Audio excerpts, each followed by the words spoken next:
Welcome to Gospel Tangents, the best source for Mormon history, science, and theology. I'm Rick Bennett. I'm excited to have Salt Lake Tribune reporter Peggy Fletcher Stack on the show. She's an icon in religion reporting. So we're going to talk about what she did before the Salt Lake Tribune. Did you know she helped start the Sunstone Symposium and even interviewed Mark Hofmann? That's a rare interview. So we'll talk about her time at Sunstone and her dealings with Mark, so you won't want to miss this conversation for sure. Check it out. Welcome to Gospel Tangents. I am excited to have a superstar from the Salt Lake Tribune. Could you go ahead and introduce yourself to the audience? Those who don't read the Salt Lake Tribune might not know who you are.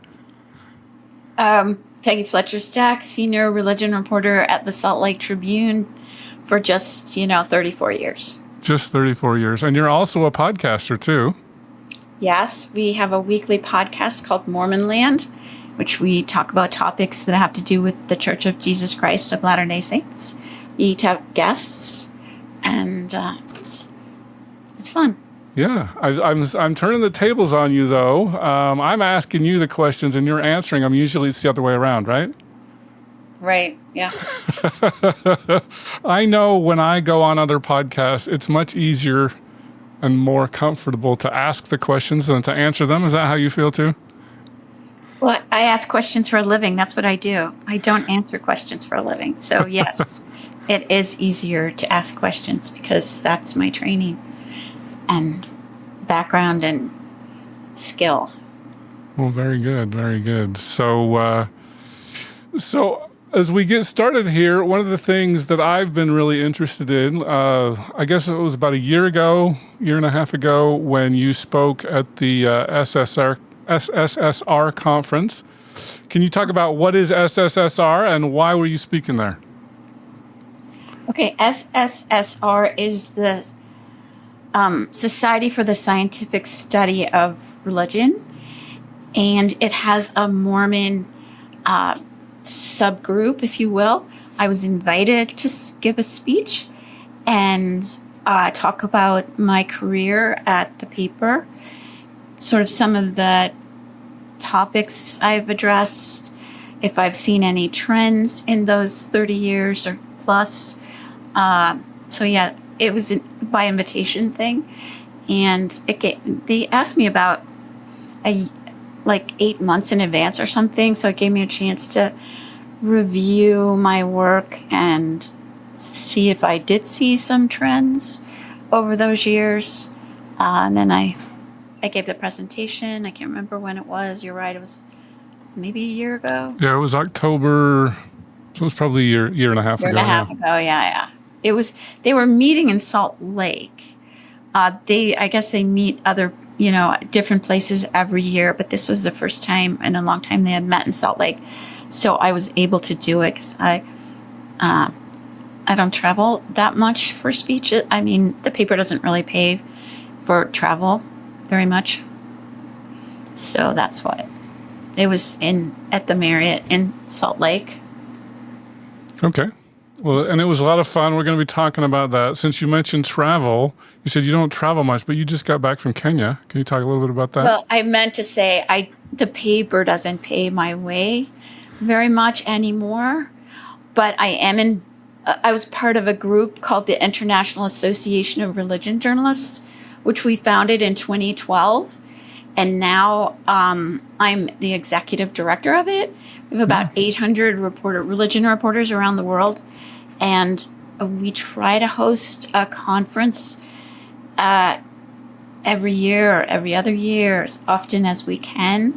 And that group has paid my way to a conference here and there.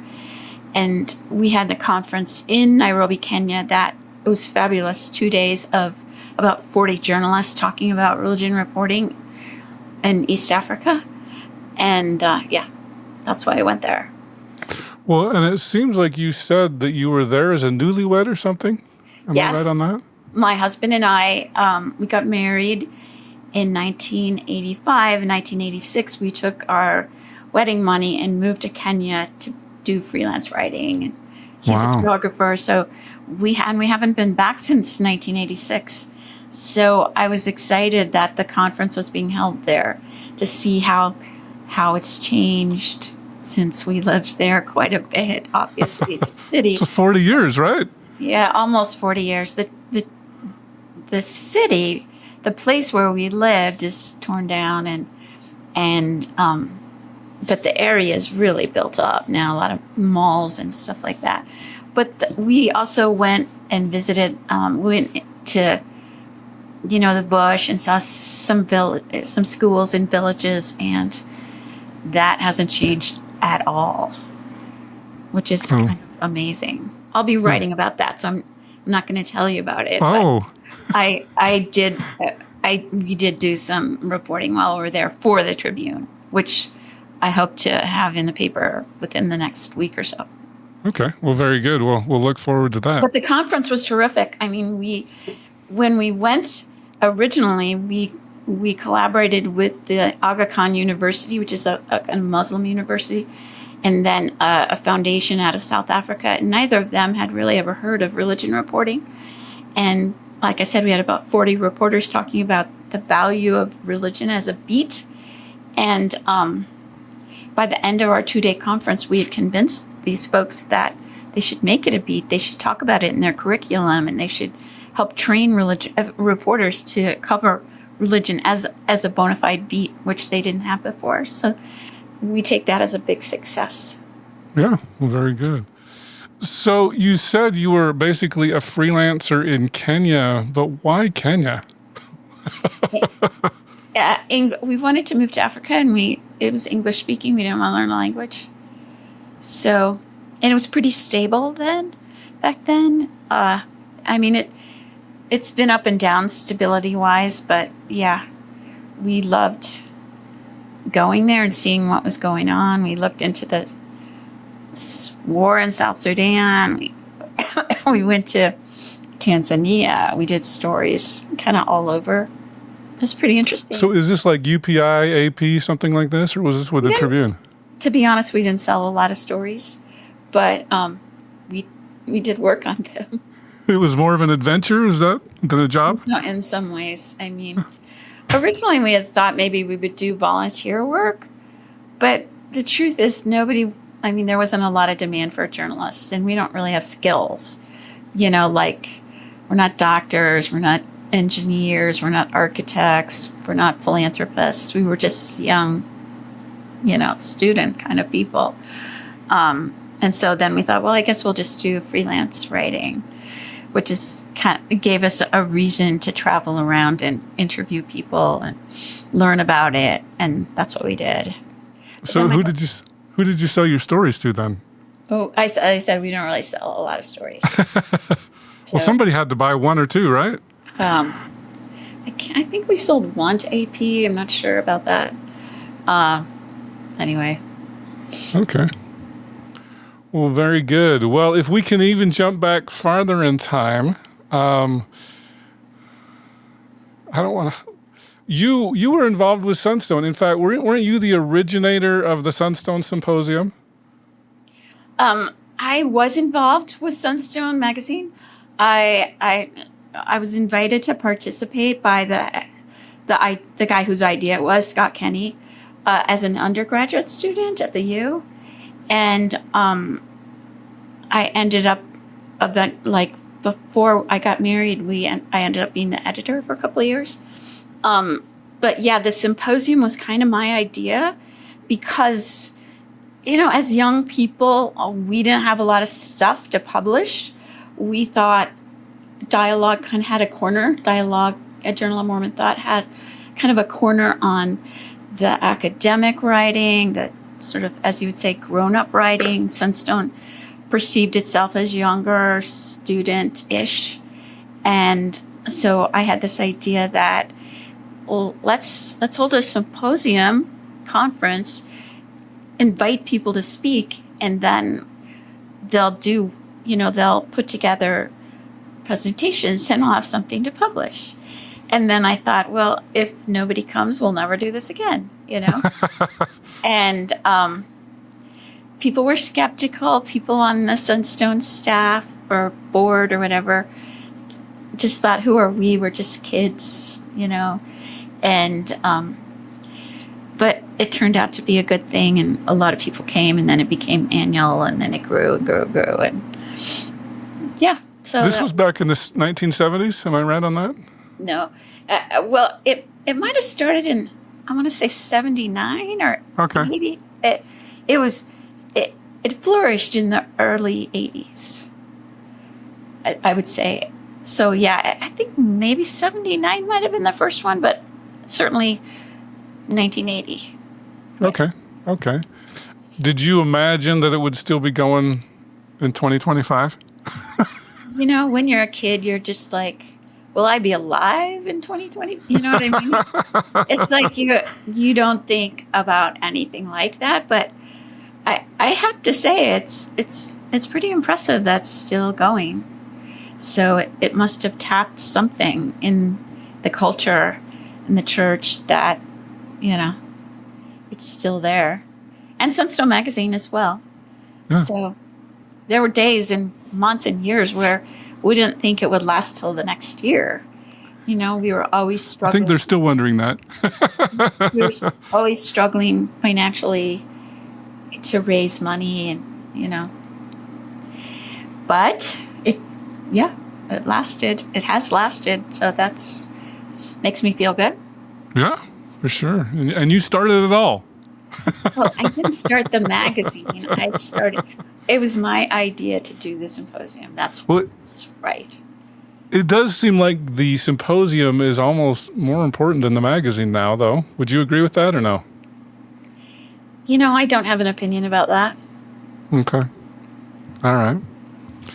Well, very good. And then one of the, I don't know, do we call this a scoop? You're the reporter. You know these terms better than I do. Was Mark Hofmann.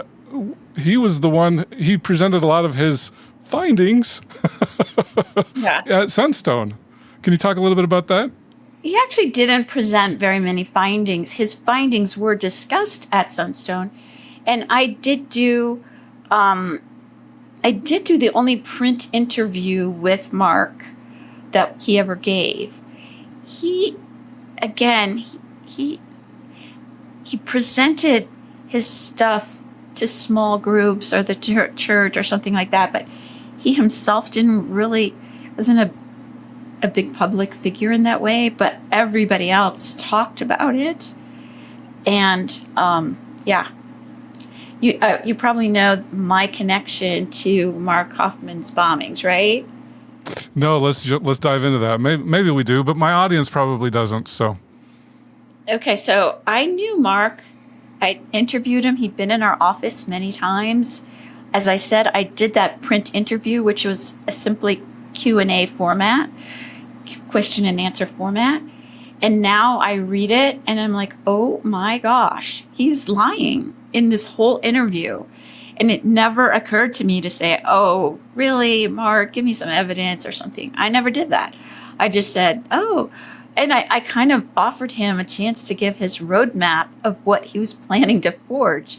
Like I said, well, what do you think's out there? What are you looking for? And then he mentioned these things that he eventually was planning to forge, including the 116 pages of the Book of Mormon. Oh, wow. And I remember my impression of him. He was kind of not socially skilled. He was kind of a nebbish, I want to say, kind of. And I remember distinctly thinking, oh, he's not looking me in the eye. He's looking down all the time. That to me suggested lack of social skills. But what it really meant was he was lying through his teeth and making stuff up. And anyway, his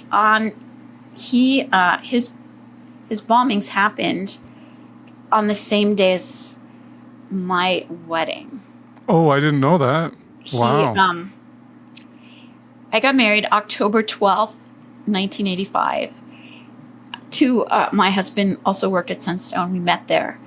And then we went to St. George for a big 3-day honeymoon. And when we came back, I called the office and I said, I'm going to be a little late today. We just got back from our honeymoon. And my colleague said, have you heard the news? And I said, No, we didn't read the news on our honeymoon. I said, did President Kimball die? Because President Kimball was at death's door. He actually did die a couple of months later in November. But they said, no, Steve Christensen was killed in a bomb. Now, Steve Christensen, I also knew very well. He was Sunstone's biggest donor. He wrote a column for Sunstone, and very close friend of mine. I couldn't imagine. And it was horrifying. And also, of course, Kathleen Sheets, Gary Sheets' wife, was killed. And I started getting calls from like national media, NBC, I think. And of course, what do I say? Again, I'm an idiot. I say, oh, I'm sure this has to do with Steve's business because there are some problems with his business and he had recently quit. And so I was confident that it had to do with his business, which I told, they were calling me because what you just said, which is Sunstone was very involved in discussing the Salamander letter, which was one of his forgeries. It was very involved in analyzing these finds, historic finds, and Mark Hofmann. So that's why I was getting these calls. And then the next day, the 16th, Mark himself was blown up in, the back of his car or whatever. Mm-hmm. And so instantly we all knew, oh no, this has to do with the documents. This doesn't have to do with the business. And at that moment, then we learned that he had been injured in a bomb, I started getting calls from people saying, you're in danger. It's about these historic documents. It's not about the business. You better get the police to sniff your wedding present boxes, which were piled outside of our apartment a lot. And you better not stay. Even Steve Christensen's dad, Mac Christensen, whom I knew, and he knew me. Everybody knows because he was on all those commercials, right? Right. Well, I mean, I knew him only because of Steve. I didn't watch those commercials. But he called and said, you better not stay at your apartment. You could be in danger. Wow. And so we spent the night at my husband's Mike's parents' house, kind of nervous and stuff. So I always know how long it's been since Mark Hofmann's bombings because it coincides with my wedding anniversary, which is coming up 40 years. Yeah. So, I didn't know you had such a close connection. That's really interesting. Yeah. I talked to Bill Russell, the Community of Christ historian. Oh, a good friend of mine, yes. Yeah, I love Bill. He's awesome. Yeah. And he said I believe there was a speech where Mark was speaking at Sunstone. And I don't remember if you were involved in that or in the back, but somebody in the back as he was talking, it might have been Bill or Richard Howard potentially, but as Mark was speaking, he was saying BS.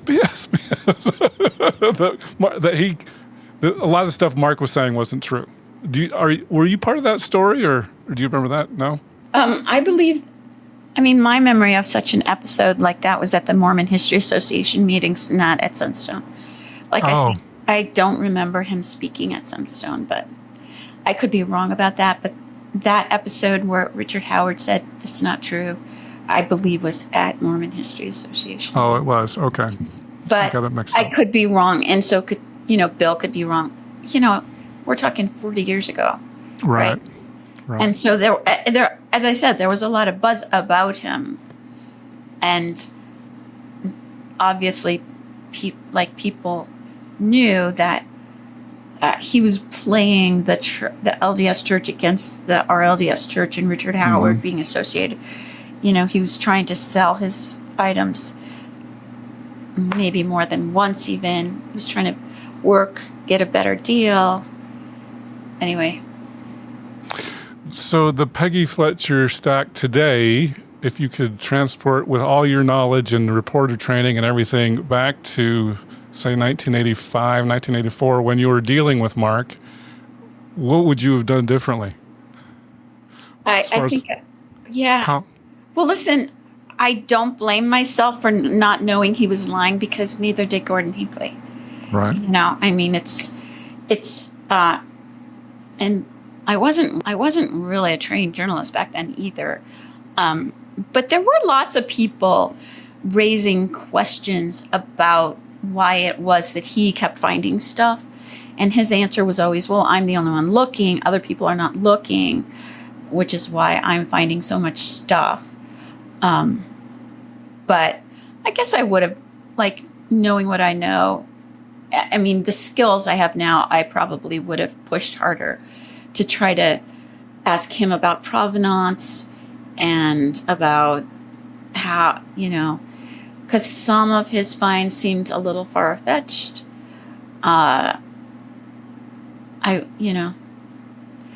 Like everyone, but see, I wasn't a full-time reporter.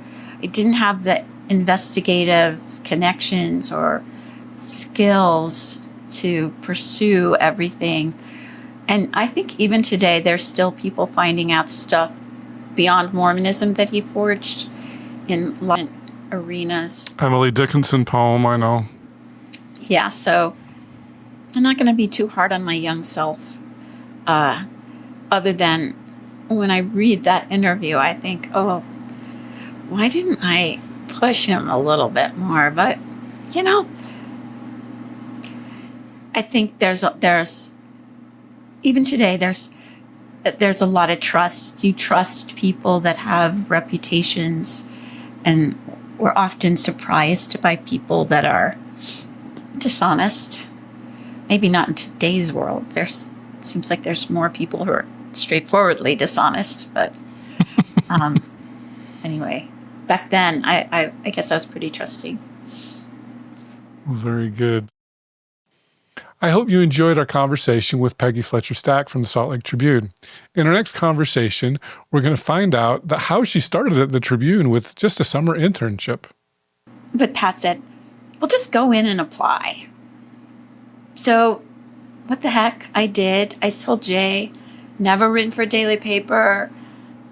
I live in You New were York. Underselling yourself? Am I hearing that? I live in New York.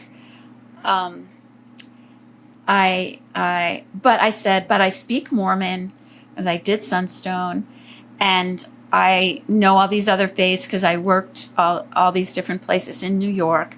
I said, I can help you launch your religion coverage this summer, and then at the end of the summer, I'll go back to New York. I'll help you find someone else. And wow. Jay just said, okay, when can you start? So I said, yikes, okay. So then I really had to do it. Thanks for listening, and I hope you to continue to enjoy Gospel Tangents. Consider becoming a Patreon or go to gospeltangents.com/shop, and you can get a cool tie, a hat, or even a nice mug. You can also get a sweatshirt. So check it out at gospeltangents.com/shop.